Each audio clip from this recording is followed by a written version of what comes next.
Good morning, I'm Brittany Lawfer, filling in for Alexandra Clemens. And I'm James Hill. Today on Daybreak, spring weather has officially arrived. What people are doing to enjoy Pittsburgh outside. Plus the new grant program that is giving the city of Pittsburgh a makeover block by block. And Brittany and I are joined in the studio by a local DJ who has recently been on tour at the South by Southwest Music Festival. Daybreak starts now.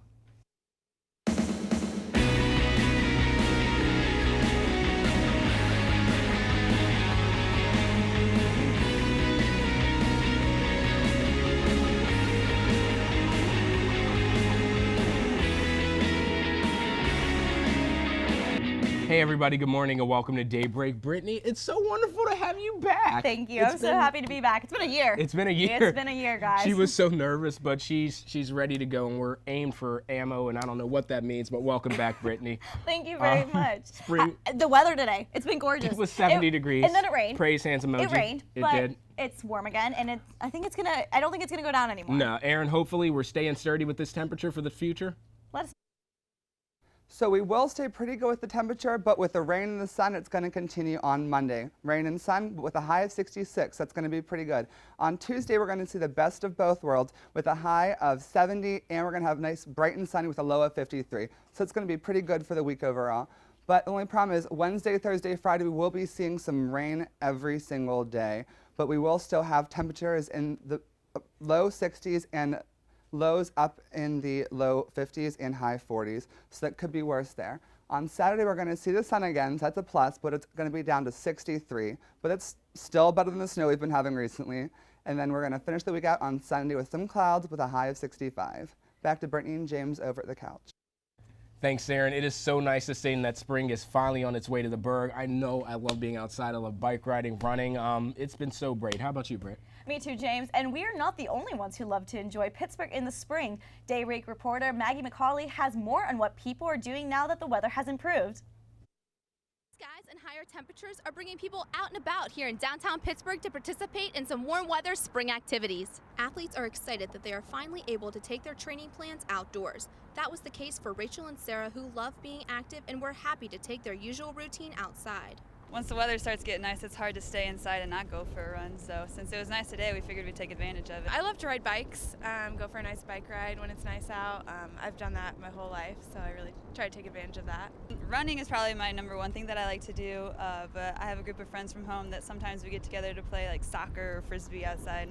Pet owners can now easily take their furry friends on walks because the snow and ice is no longer covering the sidewalks. I think they were getting cabin fever because they don't really like going out in the snow, so these past couple days we've been going on like our first walks. The future Mr. and Mrs. Williams planned their engagement photo session picnic to take place at the Point.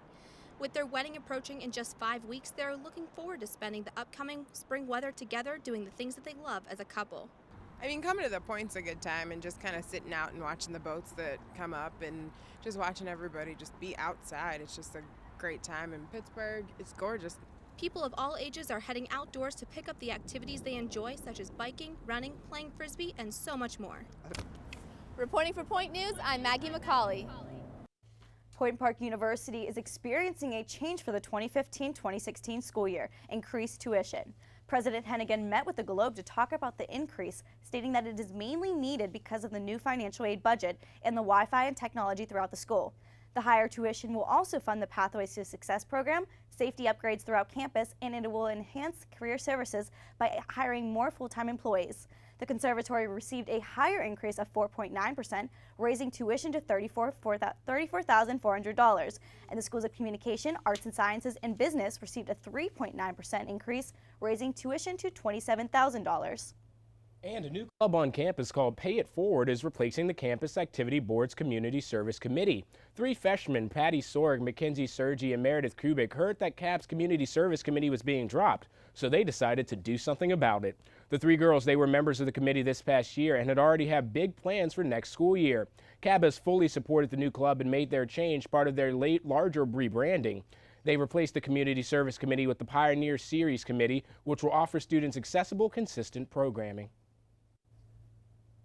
This past Monday, United Students Government addressed further concern for the future of food services and announced that they will be submitting a vote of no confidence. Members of USG have been working alongside Aramark and Food Services throughout the semester to address changes and updates that need to be made. They also asked students any issues they had with the cafe or dining hall. This action is not seen often and is declaring that the student body wants to see the administration make a change to eliminate Aramark. Even though the vote has been made by USG, this process will take some time. You know, Brittany, it has been a very turbulent time in the United States right now. Controversy has been brewing all over recently. And of course, in Iran and in the Middle East, President Obama made that big speech today. I heard about it. Let's go send it over to Trevor Sheets to see. He'll give us the latest national and international headlines. Thanks, guys. According to European Union officials, the parameters for a deal that would limit Iran's nuclear program have been reached. Talks continued between several major powers and Iran last week in Lausanne, Switzerland, to try and ensure Iran will not have the ability to develop nuclear weapons. The original deadline was set to be March 31st, but after marathon conversations concluded Tuesday and Wednesday nights, both sides agreed that enough progress had been made that the deadline could be extended. The agreement would include termination of all nuclear-related sanctions against Iran and the conversion of multiple Iranian nuclear facilities to be used for other purposes. The deadline for completion of the deal is June 30th. Legislation has been passed by the General Assemblies in Indiana and more recently Arkansas that will allow for discrimination of certain groups based off of religious beliefs. A week ago Thursday, Indiana Governor Mike Pence signed into law the Religious Freedom Restoration Act, which was intended to allow people, including businesses and associations, to cite religious beliefs as defense when being sued by a private party. Many believe the passing of this bill paves the way for people to be able to discriminate based off of sexual orientation. Governor Pence is now in support of an amendment to the law that would ensure businesses do not have the ability to discriminate against any specific group of people, and urged the Indiana General Assembly to have the amendment completed by the end of last week. But Pence refused to specifically give protection to the LGBT community in that amendment. In Arkansas, Governor Asa Hutchinson, refused to sign a bill that was similar to the Indiana law. Governor Hutchinson did not sign the bill over concerns that the law could be used to discriminate against the LGBT community. Currently, there are 19 states that have similar laws in place, and 14 states this year are considering similar legislation. Those are the main stories in America and around the world. Now back to Brittany and James. Thanks, Trevor. Coming up on Daybreak, James and I sit down with local DJ Vince Garcia, aka DJ Bamboo. And the city is hosting the International Urban Redevelopment Conference. More on that story and others right after the break. We know you're wondering what the A-list celebrities are up to. Well, here at Entertainment on Point, we're wondering too. Have you heard about James Franco and Seth Rogen's new movie? No, but have you heard Beyonce's new single? Did you see what she was wearing on that red carpet? Honey, that was not cute. Did you see what happened on Scandal this week? No, I was too busy keeping up with the Kardashians. No matter what your guilty pleasure is, we've got you covered. Entertainment on Point. Get to the point of pop culture. Yeah! Back to Daybreak today. Brittany and we are here with another rising talent in Western Pennsylvania. With us today is Vince Garcia, or otherwise known as DJ Bamboo. So how long have you been DJing, and what first made you get into it? Well, first I started at my grandparents' ice rink. I was real young. They were looking for a DJ, and they didn't have one. They couldn't afford one. So I just took, I don't know if you guys remember Now That's What I Call Hits. Yeah. Yes. Yeah. Oh my So gosh. it definitely was like, Now That's What I Call Hits. It was like the first one. I just played that on mix forever, and then went from there. Then I started a college radio station at Pitt Bradford. They didn't have any when you started that, or you? They did, but it was poorly run. So I took advantage of it, brought it to not the top, but better viewings than more like recent. So did you fall in love with DJing at your grandparents' ice skating rink, or was there any particular incident that really thrusted you in that path? There was this song my dad played in the car. It's called Rocket by Herbie Hancock. And it was one of the first songs that had scratching in it. And when I first heard it, I was like, wow. I thought it was like a keyboard. I don't know what it was. Then I saw a video and I saw this guy messing with this record. And I was like, wow, that's amazing. I want to do that. And the rest, they say, is history. Yep. What type of music do you normally play? What are your favorite type of tracks? My favorite is hip-hop, golden era hip-hop, early 90s. And now, with the new stuff, the house stuff. Oh, I love it. It's amazing. I love it. I mean, it's so so much energy. and yeah, it's always fun. And I know you were recently part of this festival that you were talking about. South by earlier. Southwest. Yes, the South by Southwest. Tell us a little bit about that and what you accomplished from it. Well, it's a music, film, and interactive festival. So they have everyone come in from everywhere to Austin, Texas. And for the music part, just a bunch of music festivals, shows, for networking really. And then you have the headliners, of course. But it's great for just young upcoming artists to make moves, talk to people, get flyers, promo out. Very neat. And also, you've mentioned something about a Neon Social. Can you tell us a little bit about that and tell everyone else who's listening? It's a brand I'm starting out. We're doing parties. It's with my 4 friends, or with 4 of us, 3 of my friends, Pete Butta, Preslov, and Thomas Cox. And right now we're just doing parties, and soon we're going to build it up to like a lifestyle brand, start releasing clothing, and kind of balance out the clothing and DJ part, because we're all DJs. So we want to kind of bring both the angles into it. So I gotta ask, what's the biggest challenge you think you face as a young DJ? You know, there's a lot of people who say, you know, there's a lot of DJs. What do you do to make yourself stand out? And you know, what are some of the challenges you've overcome? Right. Just getting in a rut with top 40 stuff. I mean, that stuff is overly played on the radio, and but sometimes that's what people want. And to pull myself away from that, I try to mix it up with international music, with you know, unreleased stuff, maybe some of my own remixes. Just try to throw in different sounds to people that sound kind of similar to what's top 40, but kind of like play with their brains and get them to listen to something different.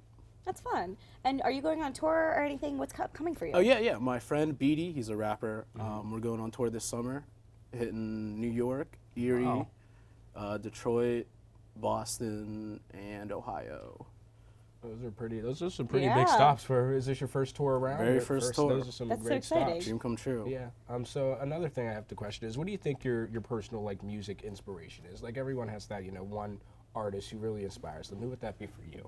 Mine would be George Benson. I don't know if you guys are familiar with him. George Benson went to my high school. He went to my high school. He went to Shenley.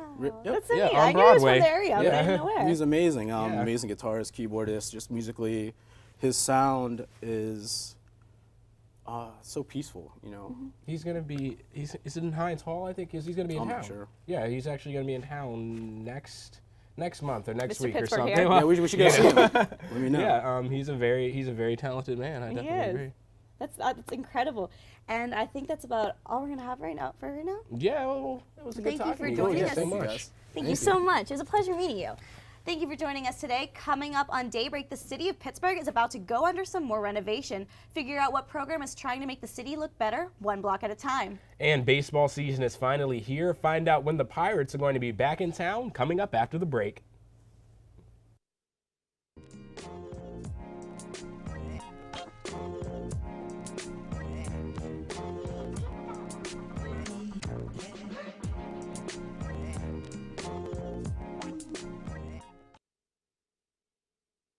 Here at the Pioneers sideline, we get freshmen involved as quickly as possible so they get the real-world experience on air and behind the scenes to set themselves apart in internships and potential jobs.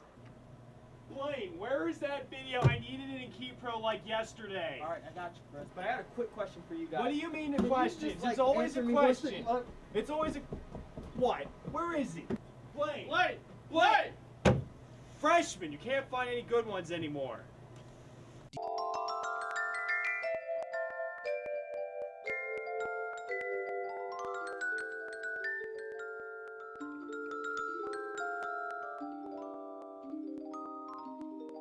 A federal grand jury decided this week that a Michigan man had a creative idea for a new ketchup packet, but he did not. Can we do that over? I'm sorry, Tyler. Let's just redo that whole thing. That was my bad. Yeah, that was my bad. On so many levels. 5, 4, 3, 2. A federal jury decided this week that a Michigan man had a creative idea for a new ketchup packet, but the Henry John Heinz company didn't steal it. We all remember when Heinz came up with their popular dip and squeeze ketchup packets. Not long after their release in 2010, David Warwinski filed a lawsuit claiming Heinz stole the idea from him after he presented the company with the idea. The 8-person jury in the United States District Court of Western Pennsylvania ruled that Warwinski did present Heinz with a novel packaging idea. However, his was not what Heinz would eventually release. The Senator John Heinz History Center has taken possession of a 120-year-old time capsule found after a construction crew demolished the Brashear Telescope factory on the north side last month. There had been a large debate between the city of Pittsburgh and the Minifield Construction Company over ownership of the capsule. Minifield was contracted for an emergency demolition after a wall collapsed, and under normal circumstances, the construction company has rights to salvage anything a demolished property. But the city argues that this capsule is important to the city's history. The History Center will hold on to the capsule while the city and company work to determine ownership. And the City of Pittsburgh and the Heinz Endowments are hosting an International Urban Redevelopment Conference designed to highlight Pittsburgh's active role in redevelopment of its urban landscape. The summit will feature 250 delegates who will hear presentations from national and international design and developments. Now, Pittsburgh will be hosting the event April 16th and 17th. The conference will take place at the city's Energy Innovation Center, another center that's been urban redeveloped, in the Hill District in the former Clifford B. Connolly Trade School. Thanks to another new program, James, the city of Pittsburgh will be getting a makeover one block at a time. That's right, Brittany. This grant program, alongside with local businesses, should really help make our city look better. Daybreak reporter Sierra Tufts, she has the story. Pittsburgh has over 20,000 vacant and abandoned lots. The Love Your Block grant program is on a mission to make blocks like this a more beautiful place for the city of Pittsburgh.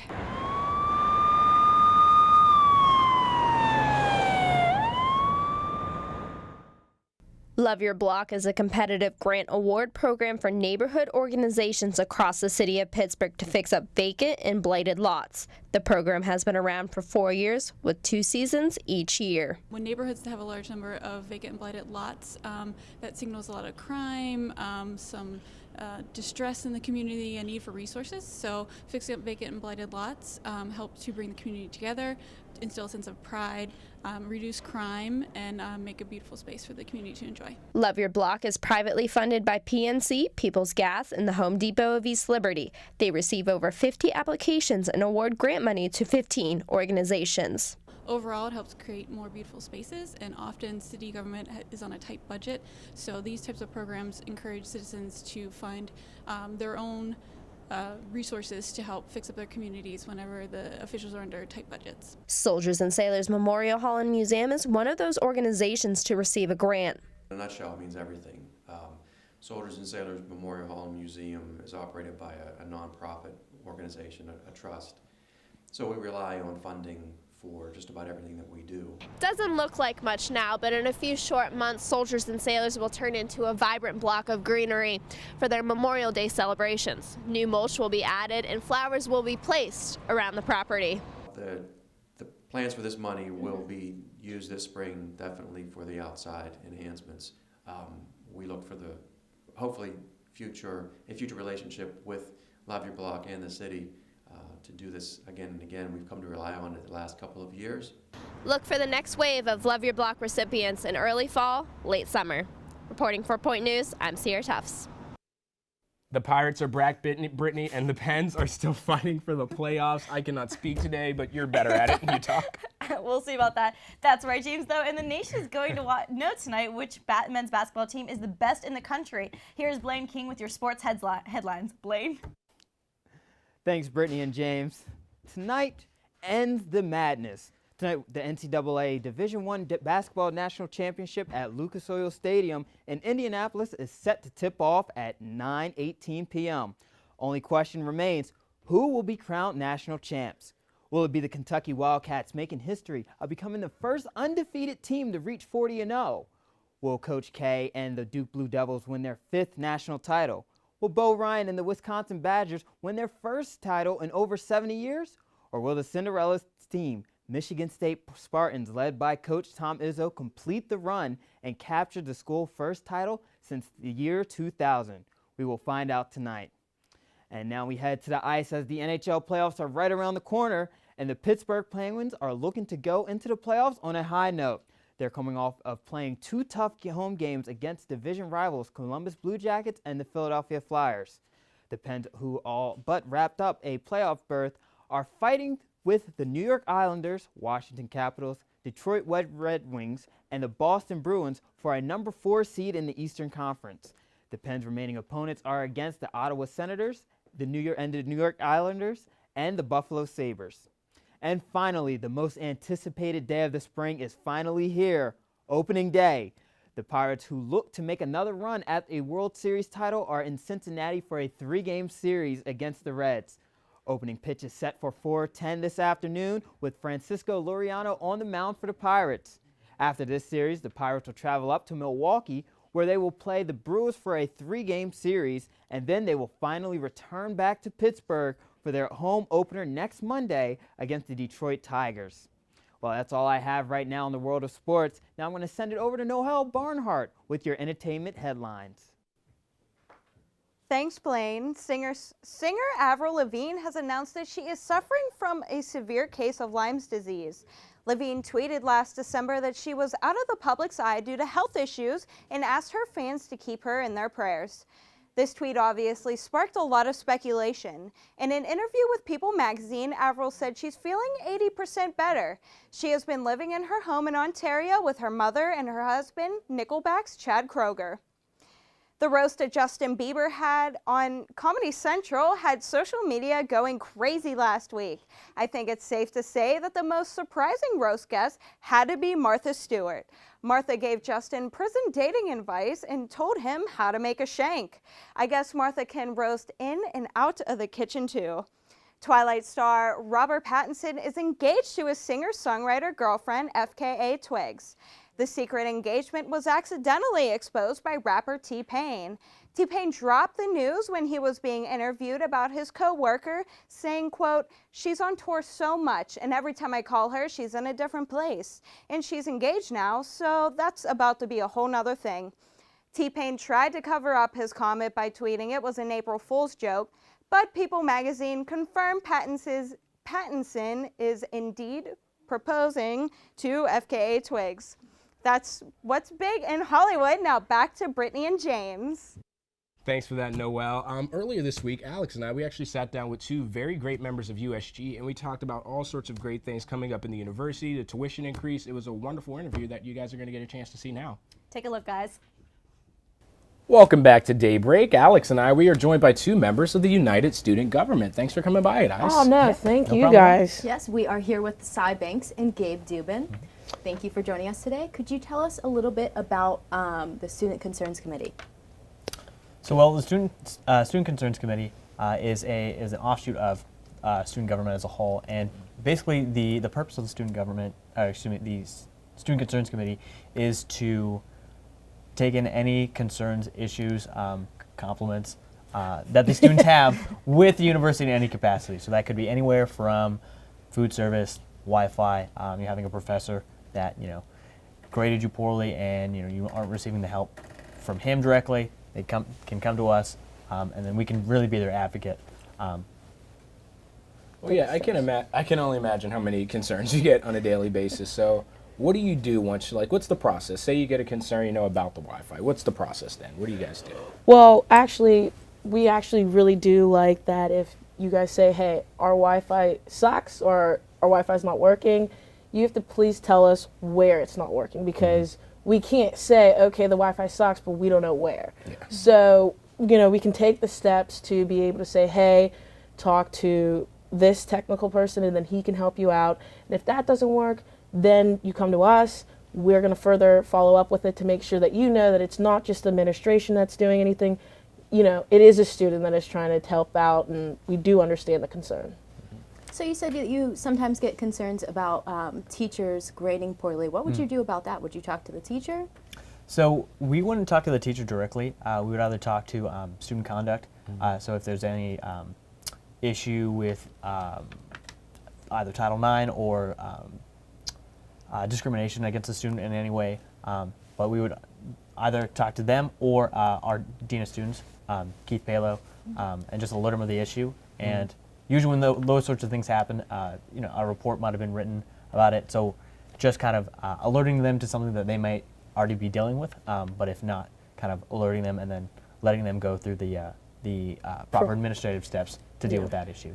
Well, right now the university, it's in a pretty big state of flux. There's a lot going on. Correct. So what have you been facing now? What do you find students come to you the most about right now?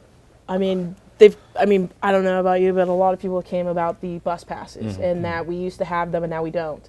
And with the issue that we had is that when everybody said they wanted it, they didn't even buy them. They didn't use them properly, so they were like, well, why are we even using it? We are trying now to get back into it because we see that there's a lot more people trying to encourage to get that. Also, the biggest thing that everybody's been talking about is the increase. You know, so definitely we are looking into it, trying to find out the reason so we can get back to you as soon as possible. You know, we can only do so much just like you guys can, but we are that extra boost so you do know someone is trying to fight for you. So if you do come back with the bus passes in the future, are you planning to have them for free like some of the other schools do, or at a discounted price? I think at this point, the issue with the university and bus passes is that the Port Authority isn't going to work with somebody of Point Park's size. So we are all like proponents for using the bus pass. I lived in Oakland this summer. Having a bus pass would have been great. But I think it would be convincing the Port Authority at this point to look at us as a customer that of value, so that they would deal with Point Park, because obviously there's a demand for it, but it's the conversation between the university and the Port Authority, not necessarily with the students and the administration. No. Well, I actually have a question for you guys. Sure. Is that I know, switching it up a little bit. No, I mean, with having us come here and everything, and showing that we do care and everything. Is there like anything also that you guys have seen, or questions that you might have us of how we might be able to better ourselves or get us out there more, or kind of joining forces? Well, that's a good question. I know, like, you mentioned the bus passes and stuff, and I always have that problem. Like, I live in Mount Washington, and I usually take the incline. Okay. So, something with that would be helpful. But I think just you guys putting yourselves out there, especially like coming to us, and just putting yourselves out there, I think that's great. I mean, where are you guys located? Because I don't even know. That would be a good thing. That is a great question. So we are on the 7th floor of the Student Center in 714. We have an office there. We have legislative body meetings every Monday at 3 o'clock, and the Student Concerns Committee meets in the office at 1 p.m. on Tuesdays. I would say, like, this is something you guys are going to laugh at me later, but I'll just find where the person lives. I'll figure out their schedule, and I think you'd be surprised, like, just how, if you can arrange running into somebody, even if it's just in the hall or in the elevator. Oh, so that was you outside my door with the boombox. All right, I see how it is now. That was me.